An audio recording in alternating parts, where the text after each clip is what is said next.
শিশুদের টিফিনের খাবারকেও ছাড় দেওয়া হলো না দুর্নীতি থেকে। অভিযোগ, সস্তা কলা, পচা রুটি আর কম ওজনের ডিম দিয়ে সরকারি স্কুল ফিডিং প্রকল্পে চলছে কোটি কোটি টাকার দুর্নীতি। কোমলমতি শিশুদের পুষ্টির জন্য বরাদ্দ 5,000 কোটি টাকার এই প্রকল্প এখন পরিণত হয়েছে লুটপাটের মহোৎসবে।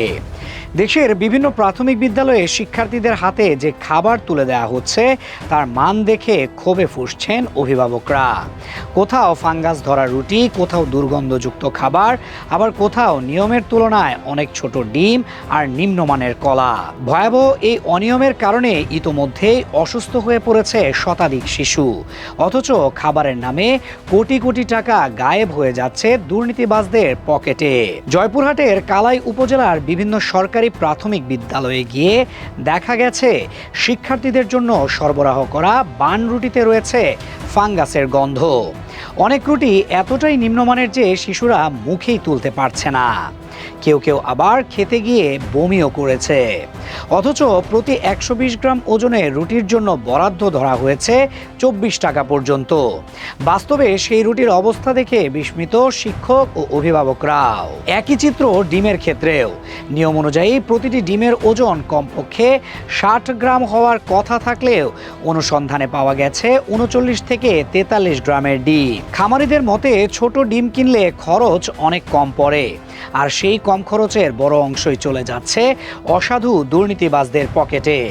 হিসাব অনুযায়ী প্রতিদিন লাখ লাখ শিক্ষার্থীর খাবারে সামান্য পরিমাণ কম খরচ দেখিয়েই হাতিয়ে নেওয়া হচ্ছে বিপুল অর্থ। শুধু ডিম বা রুটি নয়, কলা নিয়েও চলছে একই কারসাজি।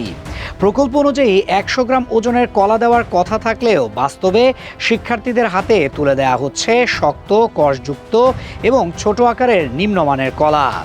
যে দামে এসব ছোট কলা কেনা হচ্ছে তার সঙ্গে রয়েছে সরকারি বরাদ্দের বিশাল পার্থক্য। অভিযোগ উঠেছে শুধুমাত্র কলা থেকেই প্রতি সপ্তাহে আত্মসাৎ করা হচ্ছে কোটি কোটি টাকা। আর এই নিম্নমানের খাবার খেয়ে দেশের বিভিন্ন জেলায় 3 শতাধিক শিক্ষার্থী অসুস্থ হয়ে পড়েছে। বিশেষজ্ঞরা স্পষ্টভাবে সতর্ক করেছেন, বাসি ও নিম্নমানের খাবার শিশুদের শরীরে দীর্ঘমেয়াদী ক্ষতি ডেকে আনতে পারে। ডায়রিয়া, জন্ডিস, এমনকি লিভারের জটিল রোগও হতে পারে এসব খাবার থেকে। অথচ সরকার এখন এই প্রকল্প আরও বড় পরিসরে সম্প্রসারণের পরিকল্পনা করছে, যেখানে ব্যয় হতে পারে প্রায় 12,000 কোটি টাকা। তাই শিশুদের পুষ্টির নামে যদি এমন দুর্নীতি চলতে থাকে তাহলে ভবিষ্যৎ প্রজন্মের নিরাপত্তা নিয়ে ভয় আরও গভীর হওয়াই স্বাভাবিক।